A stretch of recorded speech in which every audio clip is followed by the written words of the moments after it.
diabetes has become one of the great health challenges of our time, and it often feels like a life sentence of medications and dietary restrictions.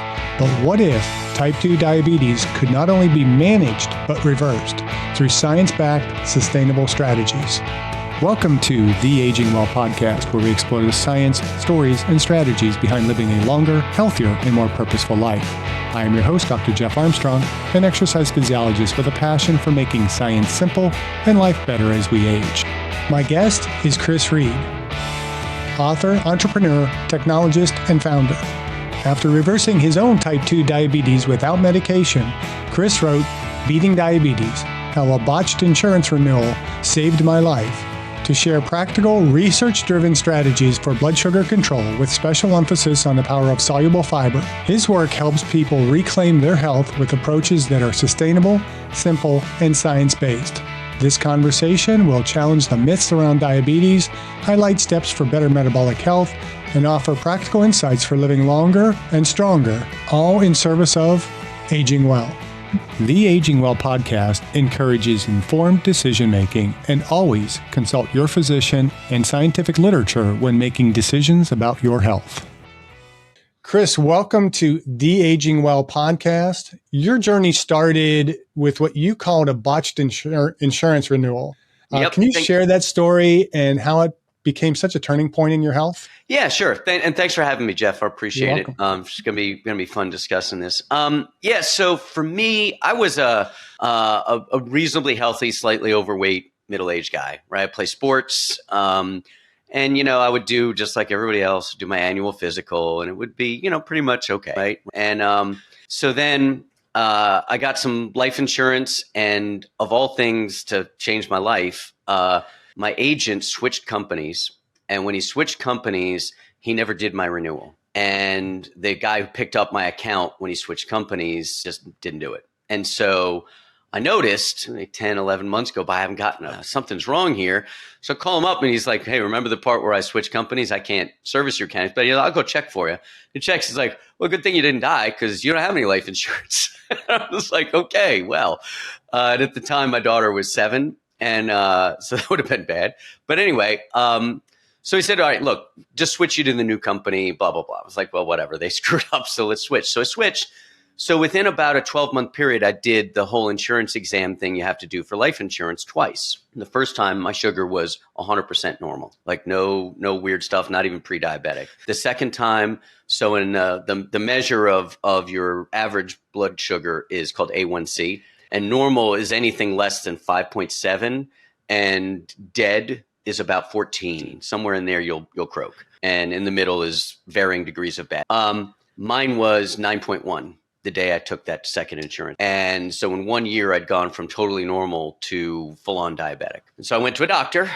And the doctor is a primary care doctor, and she's lovely. But, she says, look, this is a progressive incurable disease. You're going to have this for the rest of your life. Here's some metformin. And, if that doesn't work immediately, we'll get you on some insulin like stat. You're diabetic, man. What are you talking about? I play sports 3 days a week. I mean, I feel like $1 million. What are you talking about? And I said, all right, well, let's go figure out another way. And the book is about how I kind of found another way. And so, yeah, that's the basics of it. So that initial reaction was shock. Shock. How did you decide to pursue a non-medical path? So I looked at it and I was like, man, I do not want to be wandering around with a bag of drugs and not be able to travel or go places without worrying about, oh goodness, what if I lose my meds in transit? Will I be able to get a prescription? Blah, blah, blah, blah, blah. I didn't want anything to do that. I was still young. I am still young. I mean, I'm 54, but a pretty darn healthy 54-year-old. And I was like, man, I'm not doing this. And so I'm a technologist by trade. So hunting down information is kind of something I'm pretty good at. So I became a really good student of what I've discovered is something that we have known in the Western world for sure for years, which is that type 2 diabetes is not a progressive incurable. It is if you don't do anything. And if all you do is take symptom relieving drugs. But if you change your approach to food, if you lose 10% of your body weight on average, and in my case, I pursue, like, you could do this probably like, you can do it with paleo or something, like no carbs at all. I was like, I should be alive based on my demographics and my general health. I should live another 40 plus years. I was like, I can't eat meat and fish for the next 40 years. It was not something, lots of people can do that. I am not one of those people. And so I needed something that I could do every day, that I could make into a system and I could live with, that would not be so intrusive into my life that I might as well take the drug. And so what I found is that starting in the 70s, we've done a lot of research on what is called soluble fiber. And soluble fiber has the ability to slow down your digestion and effectively absorb the uptake of sugar. So it doesn't make sugar go away, but it slows it down so much that if you're type 2 diabetic, it essentially masks the sugar intake or the uptake. And you don't get the spikes that give you A1C pops and hurt your internal organs. Because it's the spikes that are what, like when your sugar goes. So like if low sugar to normal is 100 or less, if you get up 170, 180, 200, etc., you start hurting your organs. And it's those spikes over time that actually cause the damage that people associate with type 2 diabetes. And so if you avoid those spikes, your A1C never goes up and you don't get the damage. And so effectively, you're giving your pancreas a break and it starts coming back to life a little bit. And that gives you the ability to kind of deal with it more. And so basically, you're buying your pancreas time to heal itself and to get more function back in it. And the book's all about how I did that and how I continue to do that, and how it is. I'm not going to say no effort. That's not fair, but it's so little effort at this point that I don't even notice it. And it's just part of the background hum of my life. And that, I think, is the goal for a lot of people: is no drugs and no extreme stuff that I got to think about every waking moment. I like that you highlight that the soluble fiber is the kind of the secret weapon for blood sugar control. And I know, we could have probably somebody on the next podcast episode that'll tell us how they reversed it with, just a carnivore diet, which you could probably argue against, but yeah, it will in probably the short term. I think we've had enough guests, and I've talked to a number of different nutritionists, and we had one guest on here that actually reversed his wife's diabetes, as he's a physician assistant, and actually reversed it in 6 weeks on a plant-based diet. So there's really solid evidence for where you're coming from here. Yeah, we also and you see it in my book, there's a chapter I call Studies I Bet My Life On, because I did. And they've been running some of these longitudinal studies for 30 plus years. This is not magic new data that came out like yesterday. When you start looking for it and you know what you're looking for, you can find lots and lots and lots of material on, and that's what I built, what's written about in this book is based on studies. I'm a science guy. So I was like, and like I said, a lot of people get anti-medicine, anti all of this. I don't knock that first primary care doctor. For most people, she's right? It's just, for me, I was like, I'm willing to do what I need to do, because I was only 46 at the time. Like, I don't want to be shooting up insulin for the next 30, 40 years. And it's pricey too. I mean, you start looking at the costs of being a type 2 diabetic in this country. Oh my goodness. I mean, it's significant. Yeah. And so I put a lot of money back in my pocket too. On top of that, and this was just a nice side effect, I dropped 25 pounds and I kept those 25 pounds off for now 8 years. And I don't believe in dieting. I think dieting is an evil, honestly. Yeah. It's a perpetuated to sell you crap. It's die with a T. Yeah, exactly. Yeah. Exactly. That's a really good point. To die with a T. That's a good one. It's interesting. Me may be the first host I've spoken to who actually knows what I'm talking about. Normally they're like, tell me more about that. You have actually heard of soluble fiber and what it's about. That's great. That's not common. Yeah. And I'm on a mission myself trying to lower my cholesterol. And I've really been focusing a lot more on fiber. And I've always eaten a lot of fiber, but I need to get more beans into the diet. It's the soluble ones that really do it for you. Because my cholesterol was borderline normal. Now it's low, but it's amazing what some beans and some chickpeas and some lentils will do for you. Right. I mean, it really is kind of shocking what broccoli and Brussels sprouts have a power to affect in your life. But one of the things I think is super important, because we just talked about die with a T. It's been 8 years that I've been doing this. And people ask me all the time. In fact, it's funny, when I came out with this book, my own coworkers, one of them's like, what do you mean? This is my head of sales. And she's like, I probably had 100 meals with you. I don't know what you're talking about. I was like, because it doesn't look like I eat like anybody. Like I look like a normal person. You just don't notice. I go to the sushi place. I'm going to throw down an entire bowl of edamame. You don't even think about it. It's like, oh yeah, whatever. Edamame is an appetizer. Right. But I'm eating an entire bowl of edamame because I would like to have a roll and a piece of tuna sushi.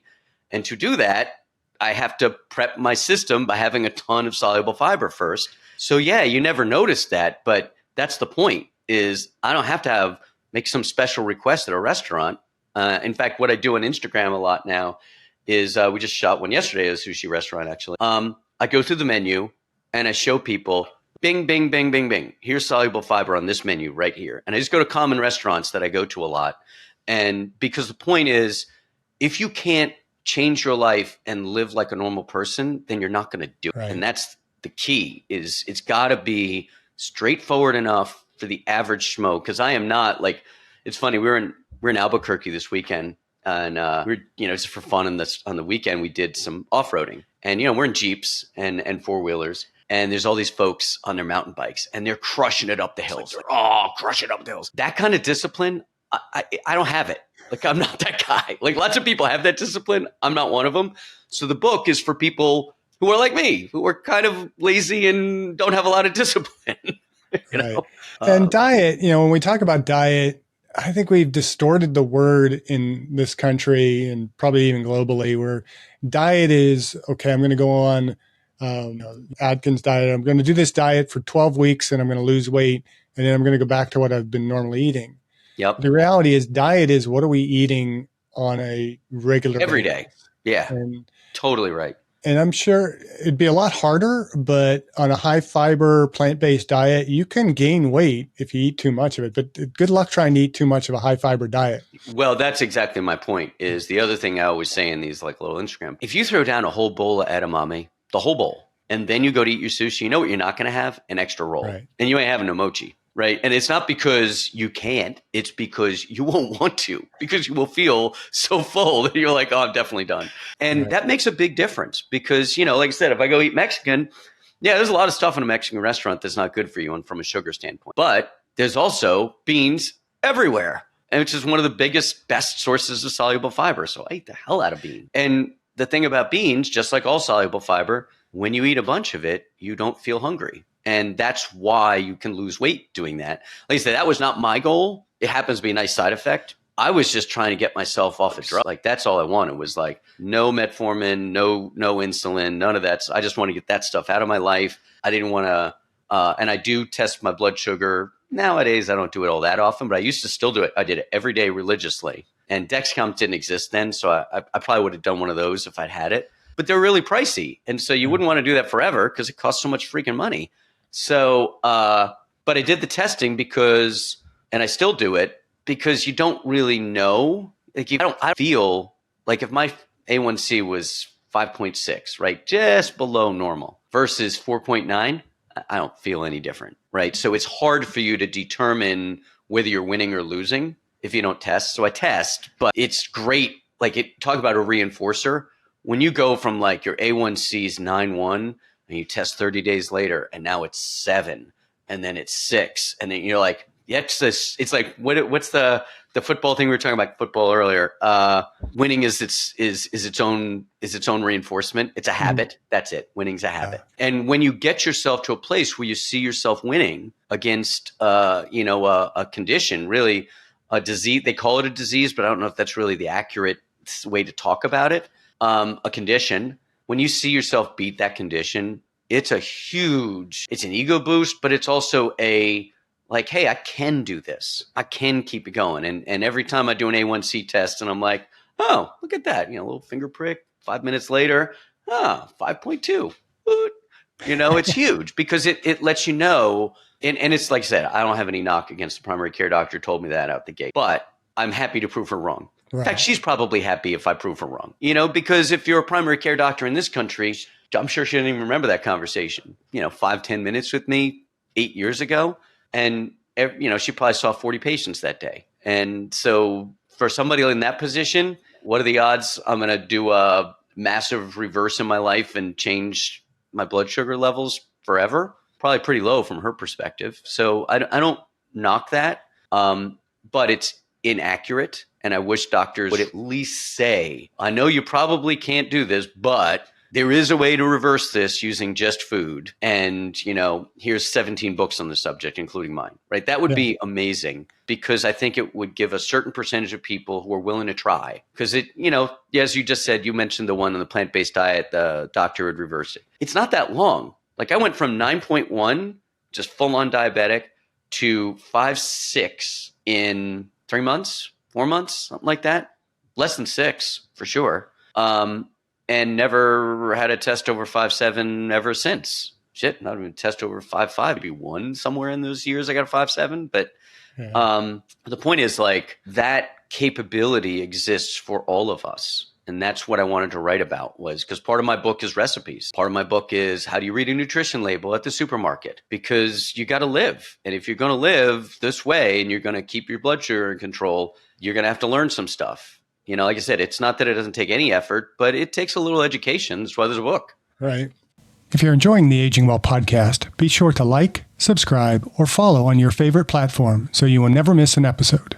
And if you find our conversations helpful, please share the podcast with a friend, because aging is something we're all doing, and we're better at doing it together. And support our guests in this podcast financially by visiting the affiliate links in the episode description below, and use the links or codes provided for discounts on products we have vetted and feel comfortable recommending to our valued viewers and listeners. Thank you, and now back to the podcast. And that's where I think, physicians are basing so many of their decisions and recommendations based on the norm and what the normal population is doing, without enough consideration of, the American lifestyle is not healthy. Correct. And if we just simply begin to make small changes in our lifestyles across the board, like you said, lose 10 pounds. If I thought of this during COVID, that if the average person would have lost 15, 20 pounds during COVID, now it doesn't mean everybody had to lose 15 pounds, but we would have seen far less death, far less illness throughout way that better period outcomes. of time. We would save billions of dollars a year, probably trillions of dollars a year on medical costs if we could just simply change the lifestyle. Yeah. But your kids are past high school now, but I'm sure you didn't appreciate the lunches that were being made available to them at their schools. My daughter won't even eat the school lunches. No, she was she would do it sometimes, but yeah, you're totally right. But the other thing, and I would say, and this is about American lifestyle, is one of the reasons that I system that I do is, as unhealthy as American restaurants and life is, there is good food available in this country. Mm-hmm. And it's not, this is one of the questions I frequently get. Well, does this cost a bloody fortune in food? No, actually, most of the good foods are actually cheaper. They just take, and this is why there's recipes, right? So my wife and I, she makes this great chickpea thing that's it's knockout. It's chickpeas, fetas, and tomatoes. It's delicious. And it's one of the recipes in the book. So we make that on like Monday in the week or Sunday night or whatever. So throw it down. It's a big old casserole pan. It's like a 9 by 12. It lives in the fridge, and at least 3 days a week, that's lunch, right? And it's super healthy for you. It tastes great. And more importantly, it can live in the fridge all freaking week. So even if you're busy, like I'm a busy person, I got a company to run, I'm running around all the time. It's there. And because it's there, like in my industry in software development, we say ease of use equals use, right? If it's not easy to use, you won't use it. And so I kind of apply that to the way that I control my sugar is, if I make things easy for myself, then I will actually do them. I talk about meditation a little bit in that book. That's one that's shown a lot of promise for helping control anxiety and diabetes, blood sugar levels. But I start with, what's the best meditation for you? The one you'll do. Right. Right. If you won't do it, then skip to a different one. You like mindfulness? Great. Whatevs. But it's all like tracking the data and what I'm sure you know this term, but your audience may not, habit stacking. Mm-hmm. Yeah. And so stacking a thing want to do, your aspirational thing, with a thing you're definitely going to do, that kind of stacking I utilize in every aspect of my life. And I give a lot of examples of it in the book, because that is how you make this stuff stick. is by making it so normal, so part of your life that it fades in the background. And like I said, and you can have coworkers who don't even realize you eat differently than other people. Having had, like I said, like my head of sales, you had 100 meals with me. You eat differently than other people? Like, yeah. She's like, I noticed you eat healthy, but I wasn't really thinking about it. I was like, that's okay. That's the point, right? Is you shouldn't know. And I did try some quackery. I'll be honest with you. I did. Because I was trying to try anything. I'm a science guy, man. If it's got some backing, let's try it and see what happens, right? And so my most favorite of those was cinnamon.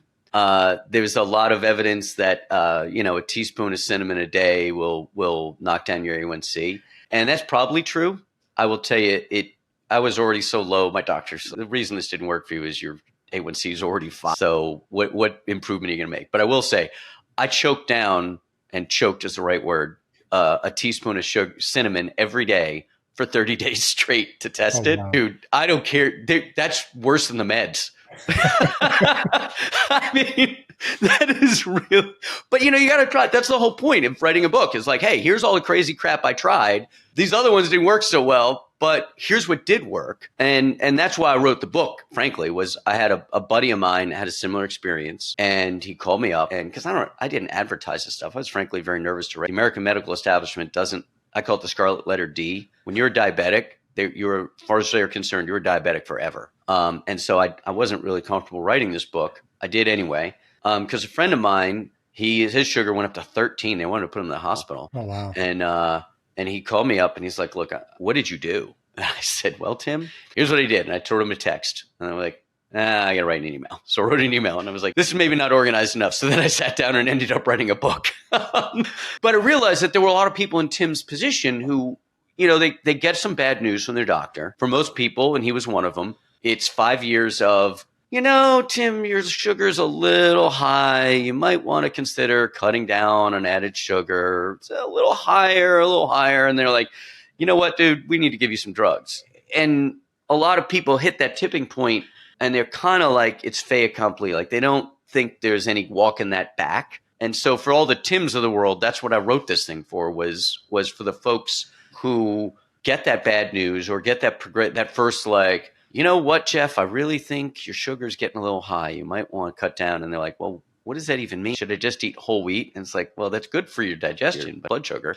And so the book's about that and trying to help people in that situation, because that's where I was. And I wanted people to know there was another option. And I think it's important for people to understand that it is about tweaking. You said cinnamon didn't work for you, but it's going to work for somebody. That's why there's science behind it. Yeah. And so you find the things that you can do in your lifestyle that are going to make those small, again, stackable changes that you were talking about to take you in that right direction. And we don't have to all do the same thing. We don't all have to. Nope. Some people might not like your chickpea casserole. Sure. I'm sure it sounds really, really good. But, there's other things that we can do that are going to fit within our needs, our wants, our desires, and our all lifestyle. Of that. Well, I'll give you an example. One I just changed recently, because it's a process. I'm a continuous improvement person, so it's like okay, well, let's find new stuff.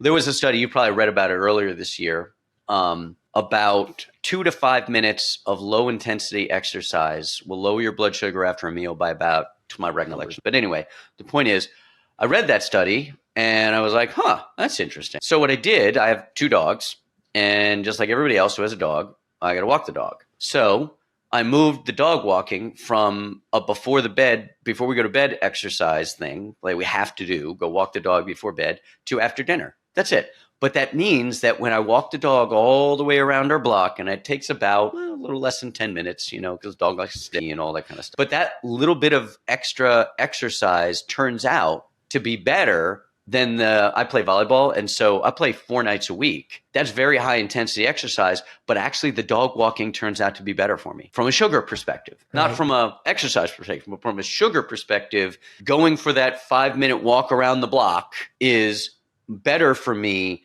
than going and playing volleyball, which is weird. It's counterintuitive, but it makes sense. And if you think about cultures of this world that do not have sugar problems, they very frequently also have a stroll after dinner activity that is part of their culture. So if you think, like, if you've ever been to Italy, that's like every Italian, like dinner's over, digestivo walk, right? We just go wander around town, say hi to people and come back home.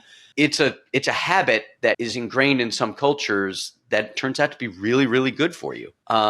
And so it's not just a static practice. It's, as you said, what works for me? Well, I have a dog, and so the dog does a walk. So finish dinner, take the dog for a walk. Yeah. Huge difference in outcome of average glucose sugar. If you knock 25% down off of a meal load, that's huge. But very little effort, just requires consistency. And the dog is great because, as you said, you stack one good thing with another, walk the dog anyway. So it might as well be after dinner, right? Right. We have 2 dogs, and I would walk them separately. The oldest dog now, you can't even walk him down the driveway. She's getting so old. Got to carry him down the driveway. Yeah. So I had actually talked about, I could kind of zercher carry that dog around the block and get some extra exercise for myself. Doesn't do anything for her, but I could get the extra exercise. But I was like, that might look a little weird. Put the dog in a backpack. Why is Jeff walking around the neighborhood with his dog? Yeah, 90-pound dog in a backpack. But I would always walk them separately. And so I would do 2 loops through the neighborhood. It would kind of this figure 8 walk. And people are like, what, the dog's not like to walk together? And I said, no, I get twice as much activity if I walk them individually. And it's just my dogs are not good together anyway. So I do that too, because if they walk together, they start pulling me down the street. And if I walk them separately, which is annoying because it takes more time, but they don't pull me down the street then. So let's talk a little bit about medication. Many people believe medication is the only solution. And that's what you were kind of told with the metformin right from the get-go. What are the biggest myths you've encountered about diabetes treatment? Well, there's a lot of them. The progressive incurable disease thing is one of them. The other thing I think that's really huge is, and you see this, almost anybody you talk to about sugar and diabetes, type 1 or type 2 or whatever, will tell you that alcohol metabolizes to sugar, but it is the most persistent myth that exists. In fact, the downside of alcohol is actually it will knock your blood sugar down too much, not. And that's why for type 1 diabetics, it's super dangerous because for them, they have, and just to be clear, everything in my book is geared towards type 1 is a autoimmune disease where your pancreas basically gets attacked by your immune system and stops working entirely. In type 2 diabetes, which is what I'm writing about, you have decreased function in your pancreas, but it still operates and it doesn't operate great. And so alcohol for type 1 diabetics, because they have no up-down sugar control, is super duper dangerous. For type 2s, it's not great, but it's not going to metabolize into sugar. It's going to knock your sugar down. So that's number one myth that I always hear. The second one is really that whole grain is like an answer for you. And it's not that whole grain is bad for you. It's for a lot of different things, but it doesn't do squat for sugar control. It does not help you at all. And that's because whole grains are or what are called insoluble fiber with IN, and can't be insoluble in water. Insoluble fiber you can't digest it. It's why it's good for your digestive tract, is it cleans you out, right? It's your kind of roto-rooter of your body. And it's good for that, and it's great for your gut health and all of that, but it doesn't slow your digestion down at all, and so it doesn't do anything for you. Soluble fiber, on the other hand, slows your digestion down, and that's what keeps the sugar spikes down. And so another myth there is, I started getting healthy, I'll have lettuce and stuff like that. And it's like, well, that's not actually going to help at all. Not from sugar. Be good for your digestion, but it's not going to do anything for sugar control. So that's another myth I see a lot. And then lastly, we talked about it earlier. All of this, it's going to be so much effort and so much cost to eat all this healthy food and blah, blah, blah. I'm like, other way around. Junk food's expensive. Yeah. You start looking at it like the amount of empty calories you get, you start eating a lot of that stuff. And not only is it bad for your health, but it's bad for your wallet. Now is super, you go to Whole Foods and spend a bloody fortune on stuff, all right, maybe that'll be more expensive. You don't have to. Every grocery store in America's got what you need. I think that's one of the biggest myths in just health in general, is that healthy eating is expensive. And it's really not. No. If you want to eat purely organic and, maybe you're eating, you are eating a meat-based diet. Getting good quality meat is going to be a little bit more expensive. But Louis Burtis, who I mentioned earlier, who does the diabetes reversal and, reverses his wife's diabetes. He's actually Seventh-day Adventist. So he's, purely vegan individual. So he eats a purely plant-based diet. But he shocked me in our conversation. He said that he was able to go, and this isn't always the case, but he could go a week spending $20 on food. Wow. And it blew me away because I was so proud of myself. I always kind of, strut around saying I was so proud of myself when I moved to New York back in the late 80s, right before the 1990s. And I took a job the salary was way too low for what I needed to be able to live in New York adequately. And I was living on about a $25 a week food budget. And I ate very healthy. Yeah. And I was so proud of that. But here he is, 20, almost 30 years later, doing it for $20. That's like, amazing. Okay, it tells you can eat well. And well, absolutely. And when you think about what the foods are that have soluble fiber in them, so they are Brussels sprouts, broccoli, beans, chickpeas, lentils, chia, oatmeal, all of that stuff, right? And you go look, you can buy if you're an oatmeal person, I happen to like oatmeal, right? But just take oatmeal, you can buy a Quaker Oats thing about this big, which will take you a month to get through for like $5. Right. You're not, and you go to you usually find this stuff on nowadays you'll find it in like an ethnic foods aisle in the supermarket, but like straight up Goya black beans and refried beans and stuff like that. That stuff's like 50 cents, 70 cents a can. I mean, it's like, that's 3 days of food right there. I mean, right. If you can put down one of those in a single seating, I'm impressed because, and I love that stuff. But my point is, like, as you said, this doesn't have to break the bank. It just requires, and this is why I have a whole chapter on reading the labels. Because even I was super, super, super educated on this. I'll screw up sometimes because I used to like, I remember this and I'm going to pick on them now because they're in my book, but Nature's Own Bakery. They have these kind of fig bar things, and I love them. They're delicious. And I looked one day, and I was like, what am I doing? They're the same added sugar as an Oreo packet. Wow. Like a thing of Oreos and a thing of Nature's Own are identical sugar content. And you're like, what am I doing? I know better than this. And so it's like you still, and that's, I will say, and this might be a good thing I would love to hear what you have to say about this. For me, forgiveness is paramount. Because if I made myself feel like crap every time I screw up, order the thing I'm not supposed to order, or it gets there and it's not what I thought it was, or whatever, or I just fall off the wagon and I have a piece of cake, whatever. I would never have made it through 8 years. It would not work. Right. I have to forgive myself for being a human being. And that means the system has to be good enough. My way of doing it has to be good enough. Yeah, all right, I screwed up. I planned it, right? I went to a wedding. I go to the wedding. I have some bridal cake. I'm going to not give myself crap about it. I'm going to double down on the soluble fiber for sure. But I'm not going to castigate myself and make myself feel like crap all the time. Because if I do, then I'm just going to give up. And so self-forgiveness is really critical in terms of long-term success. I'm wondering what your take on it. For me, absolutely. And I think you need balance as well. I mean, I think a lot of times we think I'm going to go into this healthy diet and I'm no longer able to eat the things I like. I can't have cake anymore. I can't have this dessert. I can't have ice cream.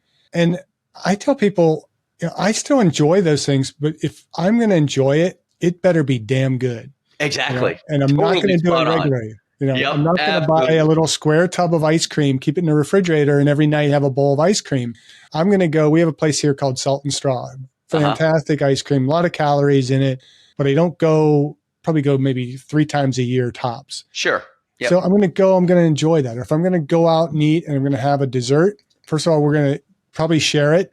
But I want it to be a damn good dessert. Absolutely. And, enjoy it and not buy a cake and take it home and eat that whole cake. I hate, for me, the month of between the end of April, early May is one of the worst times for me because my birthday is April 30th. My daughter's May 2nd. My anniversary is May 8th. Oh, And then wow. Mother's Day always falls in there as well. So there's all these occasions where you can end up Yep. having cake and desserts and stuff. And it's like, do we have to have a different cake? I don't want a cake for my birthday. Just, we'll have Do one me a for favor, anyone's don't birthday. get me one. Yeah.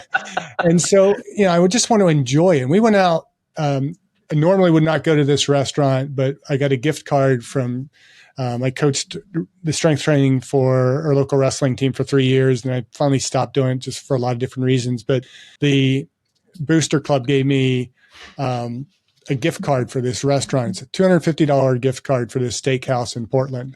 And we go there, and of course, buying, and we didn't buy the most expensive steaks or anything, but getting a 8-ounce filet mignon that was just basically potatoes, and we got like a side of mushrooms, had a bottle of wine. The whole bill came to like $251. So basically $1 out of my pocket plus the tip. But we decided to have dessert, and we kind of hemmed and hawed about it, but it's like, why not? Let's have dessert. And so we got, I think it was a cheesecake, and it came out, it was still semi-frozen. And it's like, I'm paying all this money for a frozen dessert. This is hard. And it killed the whole dinner, because it's like, if I'm going to have cheesecake, I want to enjoy it. Yeah. But I know I'm not going to go and I'm going to have it every day. Right. And totally. Exactly. And if you don't give yourself, like I said, this is my problem with diets. That's why I don't like diets, is if you don't give yourself, if you can't fit it into your enjoyable normal life, what are you doing? Right. I mean, that's like, if it's a diet, then I'm just like, okay, all right, when it's over, I can go back to what I want. I mean, so I used to, when I would go out, we would have, I would have bourbon and ginger ale. That was my drink from like 05 to, anyway. One of the things I changed is I changed all the mixers. If I ever have mixed drinks, it's now club soda. So I got used to that. First, it tasted a little hollow. And then now, if I have somebody screw up and give me a bourbon and ginger ale instead of bourbon and club soda, I can't even. Because once you do it for a while, your tastes change. And then you're sort of like, ooh, like this morning, we go and we walk, speaking of walking, we walk our dog to a coffee place and then we walk back. And this morning, they actually put sugar in my coffee, which I don't order it that way. And I took one sip and I was like, oh, no, thanks. Can you give me the one without sugar? And it's not because I'm Superman. It's just I've gotten so used to like the not sugar version that when you give me the sugar version, I don't even want it. Right. Now, like I said, we went to a wedding. I had some wedding cake. Why? It was really good wedding cake. It was the groom's cake, actually. Right. And the groom's cake in Southern weddings is always better. So I was like, let me go have some of the groom's cake. And I was like, oh yeah, I'm going to finish this piece and I'm not going to feel bad about it. And that forgiveness, but it's like, that's a treat. It is what it should be. It is a treat that I enjoyed thoroughly. I didn't go back and have 3 more pieces, and I didn't, I'm not going to another wedding. So right now, so I won't be tempted. But the point is, like, as you were saying, if I give myself self-forgiveness and I bake into the way that I live a certain amount of, The Rock calls it cheat day, right? I don't know about cheat day every week. I don't think that would really work for sugar control.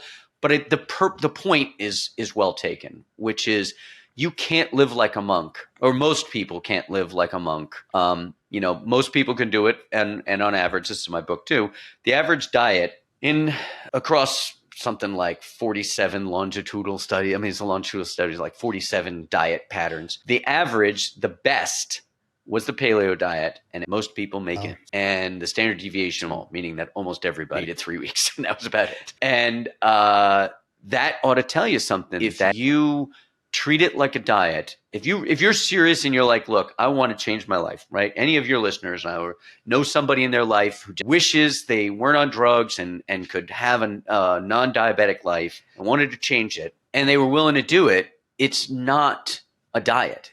It's a way of thinking about your life. And it has a lot of very positive repercussions beyond your sugar control that are good for you, but you do have to treat it like what it is, which is a signpost. My life was going this way, and then I changed these. And it's not one thing, and that's why it can't be a diet.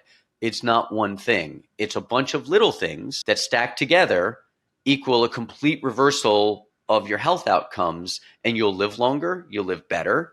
Now, I wouldn't, if my pancreas suddenly, you just give me a magic wand, bingo, Chris, your pancreas works like it did when you were 18. I would not go back to the way I ate before. I wouldn't. It just wouldn't appeal. It doesn't even appeal to me to do that.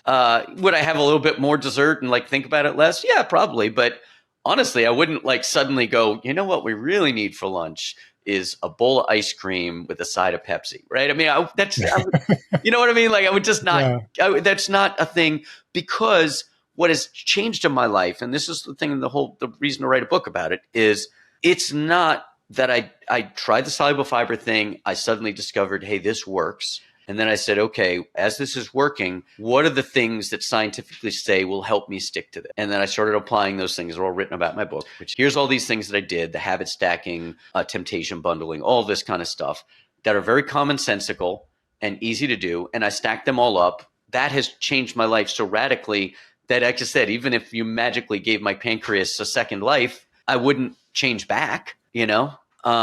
So I think, I love your Aging Well podcast. And I think this is a great discussion about that side effect. I am aging better than I was 8 years ago when I became diabetic and reversed it, because that's why I think it's the luckiest thing that ever happened to me. Honestly, I was headed a less healthy life than I have.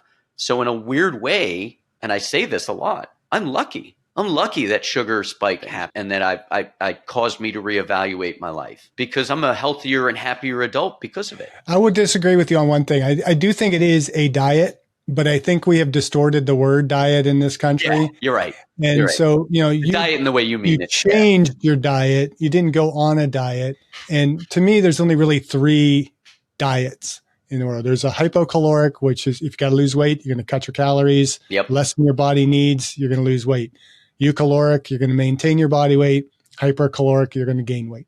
Those are the only 3 quote unquote diets. Yep. And then the rest are all lifestyles. You can be on Mediterranean, you can eat a more Mexican diet, you can eat a more Nordic diet, or you can eat the traditional American diet and watch your sugar levels go through the roof. Absolutely. And so, you've just changed your lifestyle in a positive way. And once you make those changes and you reap the benefits, you're right. It's almost impossible to go back. Yeah. I wouldn't, like I said, even I wouldn't want to. Right. Like, that wasn't a very fulfilling way to eat, honestly. Like, comparatively speaking, I mean, it sounds absurd if you're used to eating like pizza and burgers for dinner and lunch, but it's not that I don't like those things, but Wonder Bread and all the other joys in American life that are just terrible for you, just don't anymore. Right. And that's the lifestyle change you're talking is really, you're right. It is I consider it an approach to food, lifestyle, whatever you want to think about it. And that approach has changed the trajectory of my health, but also has changed my sugar level and barring accidents, should change the longevity I experience, and maybe more importantly, my health span. Yeah, and you and I have both familiar with good pizza. I mean, you grew up in New York, particularly Brooklyn. I grew up in Pittsburgh, and I know we could argue back and forth which has the best pizza. No doubt. I would say consistently, probably the worst place for me to live with pizza is going to be in New York, because consistently I can go to any pizzeria. It's going to be good. But Pittsburgh, I think the best pizza I've ever had is in Pittsburgh. I went back there, of course. I took some students to a conference in April, and we went to a place I had never eaten before, but it had been awarded as the best cheese slice in the country. Oh, there you go. So we went there. It's called a Slice on Broadway. So it's really close to where I grew up. Went there, and hands down, it was the best pizza I've ever had. But it's like, okay, I'm not going to eat that. I'm glad I don't live in that neighborhood, because I might be more tempted to eat it more frequently. But once a year, go have a good slice of pizza. Great. Around here, Oregon has the worst pizza. Maybe not the worst anymore. I haven't lived everywhere, but there is nothing. I mean, we get this artisan pizza in Portland, which is crap. You have the typical Domino's and a lot of the chain places. None of them are that good. So it's like, why do I even want to? Yeah, we have some decent pizza in New Orleans, but not great. I will tell you, when I go to New York City, and this will be about forgiveness, I absolutely go have a slice of New York. You betcha I do. And I enjoy the heck out of that, because I grew up in New York. And so going back home well, actually, it's not even home anymore. I've been here 20 longer than I was there. But yeah, I do that. And then the other thing that I do think is, like you were saying about the hardest time of the year. I mean, I live in the town with Mardi Gras. king cake is an actual season, like a season. It starts on Epiphany and goes all the way through Ash Wednesday. It's a long time when everywhere you go, there's king cake on the freaking counter.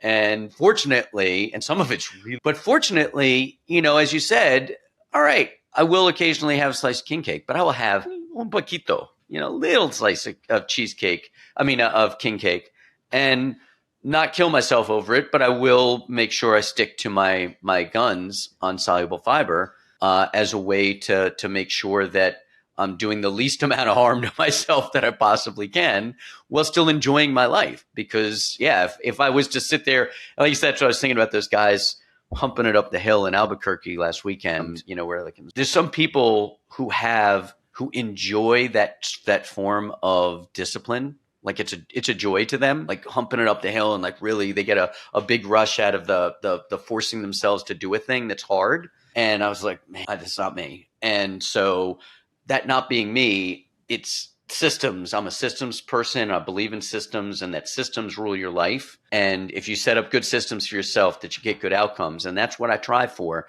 including forgiveness, including meditation, including walking the dog, including all these other things. They're all symptomatic of the system that I've created, because my old system sucked. Honestly, my old system was terrible. I did used to have ice cream pretty much every night. I was not a good citizen in that way, Yeah. So it's not that I've not always been an ascetic and a monk, sitting there going, I know I'm a little, if you want to get philosophical, I'm a little more like St. Augustine, right? I did all the temptation I could possibly do, and then I found religion on it on the other side, Yeah. But I think really, honestly, the big thing for me in terms of the utility of this book for your listeners and anybody is not a book about extremes, about systems and finding a way to live that is achievable by the average schmo, by the average person, not people with extreme discipline, not people who are way more dedicated to the process than most people, the average person, the nobody. Just, okay, as I said, king cake's a season.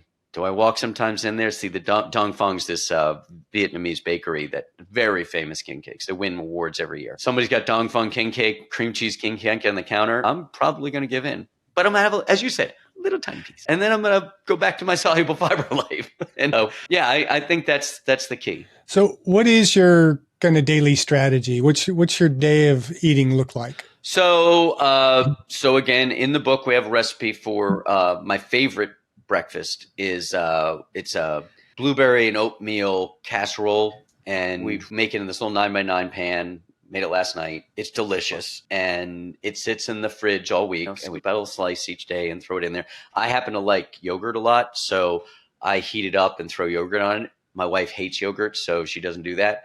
So I started with that this morning. If I had cereal, it would be Cheerios, regular old boring Cheerios, but Cheerios are actually darn good for you, and they're not bad. Not Honey Nut though.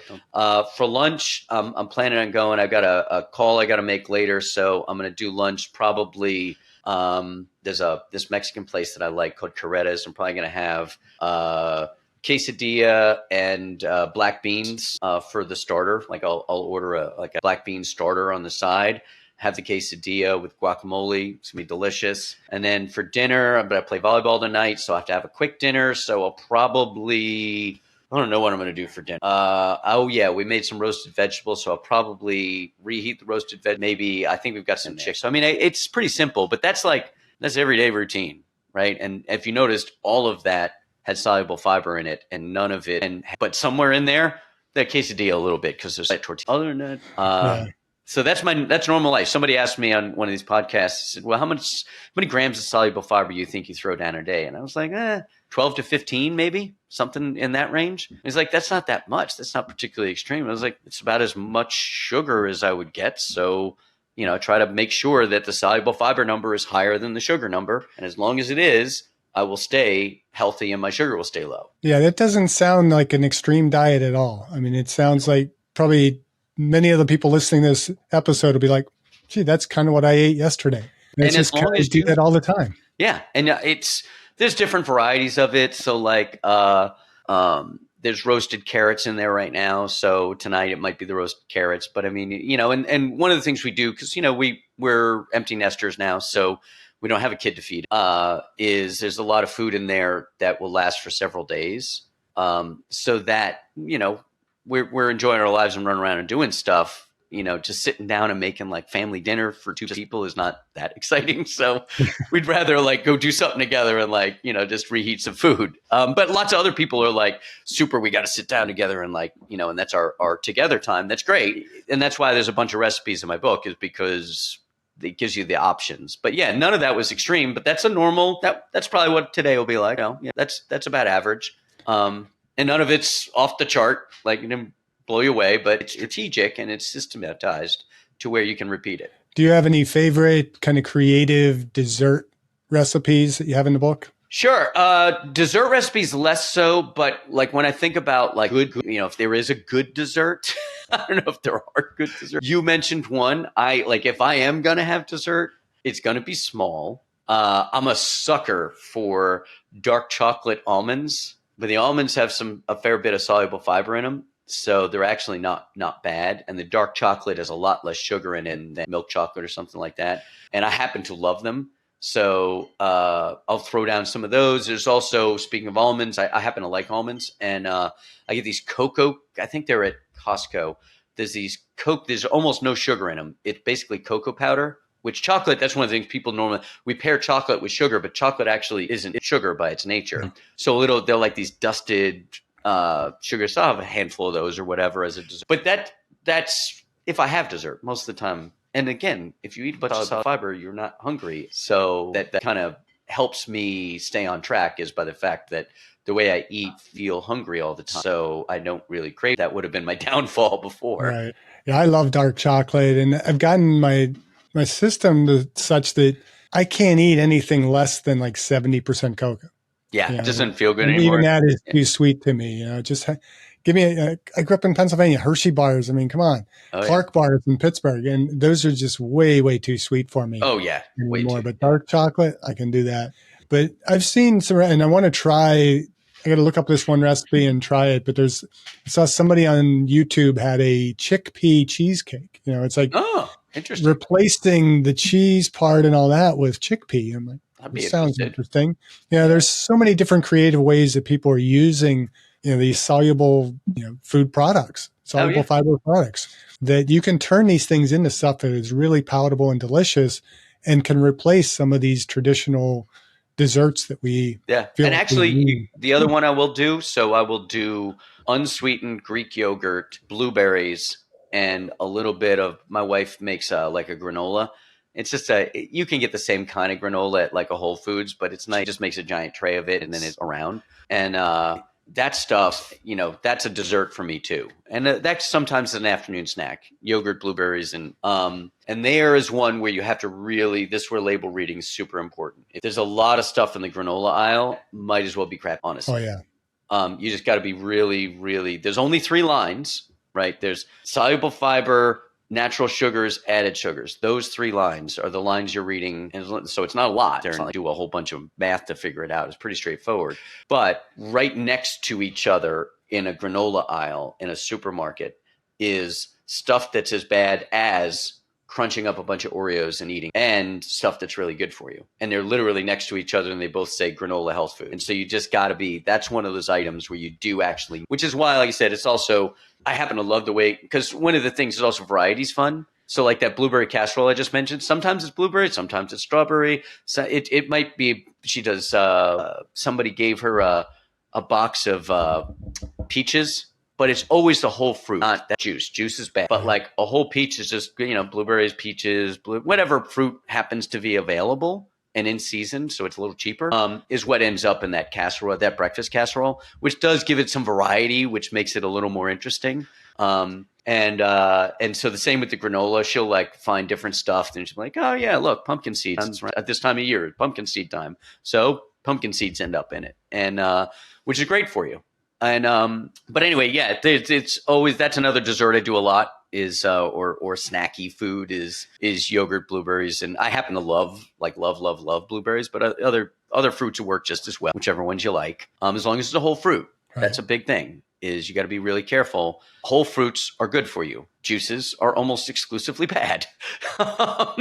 you know, and I loved orange juice, man. I used to say I was orange juice powered. I loved me some orange juice, but it's not particularly effective. Not just. Well, and of course, organic sugar is much better than regular sugar, right? Yeah, that's what I mean by the fructose that's in the peaches or the blueberries or those things. So it's why the whole fruit is critical. No, I was being kind of facetious in there in terms of you look at the labels on some of the foods and it says organic cane sugar. Yeah, yeah. That's a load of. Oh, like that's going to be better for me. Right there. Yeah. No, that's crap. Yeah. That's absolute crap. But again, we are evolved on this planet. We are omnivores.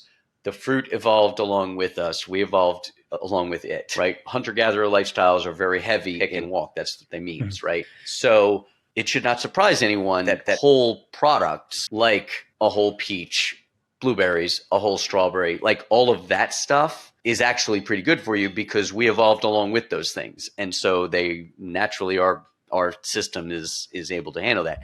When we alter that and we turn it into a juice with none of the fiber in it, that's when we get into trouble, not the thing itself. Like it's like I said, blueberries are not inherently bad for you, even though they do have sugar in them as a product. But they also come packed with a bunch of fiber that goes with that product that offsets that. Yeah, there's so many benefits to blueberries. I love blueberries. Oh, yeah. I go through a lot of blueberries. So for someone who's newly diagnosed with type 2 diabetes, what are the first 3 steps you would recommend they take? The first step that I would undertake right there is I would get educated. I would read, not just my book. There's a lot of books. You have to, if you're going to change your life and you're not going to do it the easy button route, which is to take drugs, and you're going to do it differently, you are at least going to have to learn what you're looking at. Why, right? Why? And this is what I always say. It's in the book. I say it in every interview. Don't believe me. Read it yourself. You don't have, I got links to every one of these studies. You don't have to believe anything I say. In fact, I don't want you to. I want you to read it. So that's the first step, is understanding that stuff. And then the second is really taking a shot at it, is to say, all right, you know what? I'm going to have coffee every morning. I'm going to do it with no sugar. At first, it will taste terrible. But very quickly, it will not taste terrible, to the point where, and I'm sure, Jeff, that you're in the same boat, I can smell sugar now. Right? But that, I smell it. As soon as, I know instantly if a food has a bunch of sugar in it, because I could just smell it. And I don't want, knowing what, because there's a lot of myths. You mentioned it earlier. There's a lot of myths in this world about what is good for you and what is not. And so the very first thing I would say is read up and get educated on what actual good food looks like, what you're trying to get to. That's the first and most important task as somebody who wants to control their sugar level and take control of their life, is to learn. We're the right age. So good old G.I. Joe, knowing is half the battle. And it really is, though. It really, really is. That's the first step. And the second, like I said, is to start trying the things that you read about, changing the foods that you eat. Not all of them are going to appeal to you. So some you're going to have to cast around. There's a lot of soluble fiber in this world that I don't like. Like chia seeds are awesome for you. I don't really like the taste. Some people love it. So that I think is the most important thing, is that it's not like a diet where you have, as you say, a diet with a T, where you have to be like, this is the way, you must do this thing, right? This is flexible enough to where there's a lot of foods you can find that you're going to love. And you've just got to experiment within. And that's why I said I include the what's called the glycemic index. It's online. You can just, every Google search you can do, any food you can name, there's a GI number. Letting the GI index numbers tell you what's good and what's bad. And there's just starting with those and finding a version of a soluble fiber diet that works for you. Maybe you love oatmeal and you hate beans. Maybe you love chickpeas, whatever. Maybe you love broccoli and you hate beans. Whatever it is, there's got to be a food there that you like. And you're just going to double down and triple down on those things, and understanding and getting educated about that, and then trying it. And if you give yourself, I would say anybody can try 3 months. And you will see a difference. If you do what I'm talking about for 3 months, you're going to see a difference. We're at the point in the podcast where I ask this question of all my guests, and you've kind of alluded to some of it, but I want to get a little bit more detail on it. What else are you doing personally to age well? So the big thing, so I play a lot of volleyball. So I get out and I play sports. That's not necessarily available to every person, but I would say finding a physical thing you will do, because what's the best exercise? An exercise you'll do. And you took my Phys of X class, didn't you? Yeah, exactly. And so for me, I happen to love volleyball. I've been playing 25 years. It's a little tougher. I'm 54. Average age of the people I play with is about. So not everybody's going to be able to do that stuff. But that's what I do. The other thing I do, as I mentioned earlier, every morning, if my wife and I just said, you know what, we're going to do a 2-mile walk every day, we wouldn't do it. We found a coffee shop that we like that is just about a mile away from our house. And so we walk to the coffee shop, we get coffee, we turn around, we come back. And so I've built into my life a lot of little habits that give me a better chance of living and aging better. And to be honest, and look, I play volleyball 4 days a week. My shoulder, I do PT every darn day on my shoulder. I do step downs every morning on my way downstairs for my knees. And I do these things because I've gone to health professionals and I have gotten educated on what's good for me, and I just keep doing them. So I would say, what have I done for living well? I would say the biggest thing I did was change my diet, honestly. 7-8 years ago, changing my diet made the biggest difference. But after that is also just being realistic about who I am and what I am. If you're at an age where you got to think about aging well, then you do know yourself, right? You don't have, we're not on we're all on a journey of perpetual self-exploration maybe, but it's not like you're 16 and don't know what you're good at and bad at. If you're at an age where we're discussing this, you already know some of these things about yourself, and I try to lean into the things that are good. Like I said, I love volleyball. One of the things I love about volleyball, here's the thing about volleyball. It's a team sport. If you don't show up, that's a problem. And so you get peer pressure. Like, I'm going to play tonight at 8:30. If I just said screw it and didn't show up, man, that's a problem. Like, I'm going to be off that team in a hurry, right? And I'm letting people down. And I don't want to let people down. And so that peer pressure of having to show up is one of the things that has helped me stay younger and healthier. A lot of great points. And so where can the listeners and the viewers find your book, Beating Diabetes, and learn more about your work? Easy enough. Beatingdiabetes.us is the website. There's links there for Instagram and LinkedIn and Facebook and Twitter and all of that stuff there, as well as links to buy the book. And also links to podcasts that I've been on, so you can listen to Jeff and I at a future date. Listen to this multiple times. There you go. You can fast forward to the point where we talk about something you want. No, we don't want them fast forwarding. We want them listening to the whole thing, because that helps with the whole algorithm thing. Absolutely. Got to listen to the whole thing. All right. No fast forwarding. Listen to the whole thing. And there's so much good information in here too that I wouldn't want anybody to just kind of skip through to the different chapters. But is there anything we missed talking about today that you want to share with the audience? We talked about meditation. We talked about forgiveness. We talked about soluble fiber. We talked about food choices and reading it up on yourself. No, I think we've covered it all, Jeff. Thank you for working with me to get all the info out. This was great. And I really appreciate I would label more as a layperson come on to talk about this, because oftentimes, we get the experts, so-called experts out there. And I hate the term expert. I have a PhD in exercise physiology. You'll never hear me say I'm an expert in exercise, because I've unlearned more than I have probably learned, and I continue to unlearn. Amen to that. Yeah, I joke about writing a book called the Lies I Taught in Exercise Science, because things have changed. But, it's important to understand that we're all on similar pathways, and it's very easy for some scientists to get on there and focus on just the one or two studies that fits their model. But when you have somebody who has walked the walk, talks the talk, and has really undergone the battle and is seeing success with it, that's where I think we get the best information for our viewers and listeners. And so I really appreciate you writing the book, getting your message out there, and just keep doing what you're doing. Keep aging well. Thanks, Jeff. Appreciate it. Thanks for having me on. You're welcome. Thank you for listening. I hope you benefited from today's podcast. And until next time, keep aging well.